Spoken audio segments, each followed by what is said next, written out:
I'm still alive, and I'm in a hotel room in Irvine, California because yesterday I spent my final day as a 17-year-old in Disneyland. So as I spoke about in my last video, I had some apprehension about turning 18, but spending my last day as a child in my favorite place in the world really helped. And we stayed from 8 a.m. till midnight, so I literally did turn 18 in the park. But yes, as I am recording this is literally my exact 18th birthday, March 9th, 2025, but I think I'm gonna put this video out on Thursday. And I also don't have a script, so who knows how this is going to turn out. But today I just wanted to quickly tell the story of my final day as a 17-year-old in Disneyland. So basically every year my dad has a conference and it takes us to a different city every single year. And this year it happened to be in Irvine, California, which is just half an hour away from the happiest place on earth. So yesterday my mom and I woke up bright and early at 6:45 a.m. to get to Disneyland. We got there pretty much right as the park opened, and I think we were literally entering right at like 8:05. If you've never been to Disneyland, there's actually two parks, Disneyland and California Adventure, and we got park hopper tickets so we could go in between both. We typically go to Disney about every May, and we are going to again in 2 months, so this is just a nice bonus trip. So going into yesterday, we had two goals: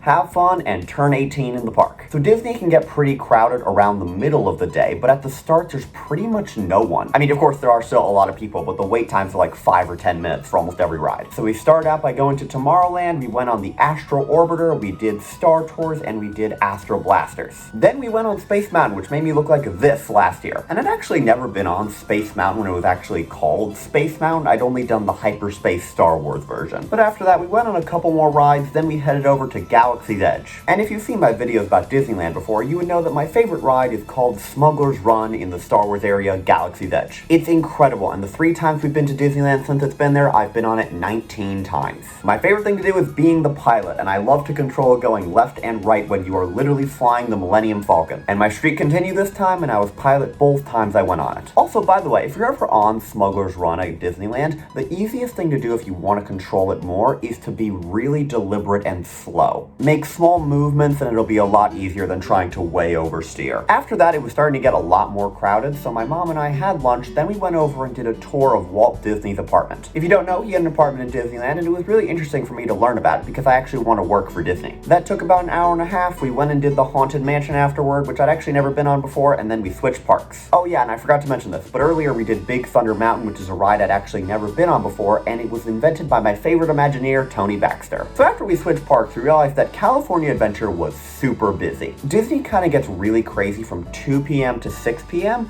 and there's just a ton of people in pretty much every ride. Even rides that aren't super popular will have like an hour-long wait. And for me at Disneyland, I always try to not wait in lines that are over an hour because I don't think it's worth spending 1/16 of your total time on just waiting for one ride. But this time I kind of ended up having to, and I waited in line for Midway Mania while my mom did the Incredicoaster. There's only 5 rides that I won't go on. I won't go on the Grizzly River Run or Splash Mountain, which is now called Tiana's Bayou Adventure because they're water rides. I'm a little bit scared to go on the Matterhorn, and I don't want to go on the Incredicoaster because I don't like roller coasters with drops, and for that reason I also won't go on Tower of Terror, which is now called Guardians of the Galaxy Mission Breakout. But then my mom and I did some rides around California Adventure, then we had dinner to sort of wait out the long wait times. We were basically trying to cram in as much of our Disney experience as we could into one day. We typically spend 2 days at the park, but we were really trying to get it all done just within that 16 hours. At about 10 o'clock we finished with California Adventure and we headed back over to Disneyland. And headed back over, we had a clear plan in mind. I was going to turn 18 in 2 hours, and I really wanted to do it while in line for my favorite ride, Smuggler's Run, so that the first thing I would do as an 18-year-old would be to fly the Millennium Falcon. And if you don't know, if you're in line at 11:59, Disney will honor it. But before then, we had 4 rides we needed to go on. So we went all the way to Toontown at the back of the park and did Mickey and Minnie's Runaway Railway. It's a newer ride, but it's really, really cool. Then we headed back over to Adventureland and did Pirates of the Caribbean and then Jungle Cruise. And at this point, it was about 11:15. We still had to do Peter Pan left, and then we had to get in line for Smuggler's Run. And at this point, I'll be honest, I was getting kind of stressed because I was worried that if we took too long doing Peter Pan, then we wouldn't make it over in time. And Peter Pan had like a half-hour wait the entire day. But at about 11:20, we got in line, and we were hoping we would make it. And fortunately, we did. The line moved pretty fast, and we got out of there at about 11:45. Then we made it over to Smuggler's Run, waited for a couple minutes just so that we could get in line a little bit later, and then we headed on in. It was about 11:57 at this point, and I only had like 2 more minutes left of being a child. We walked kind of slowly and deliberately through the line, and then we entered Hondo's briefing. Hondo Ohnaka is a pirate in Star Wars, and he's one of my favorite characters. And I turned 18 right as he was giving me the briefing for the ride. To the scene of a lifetime.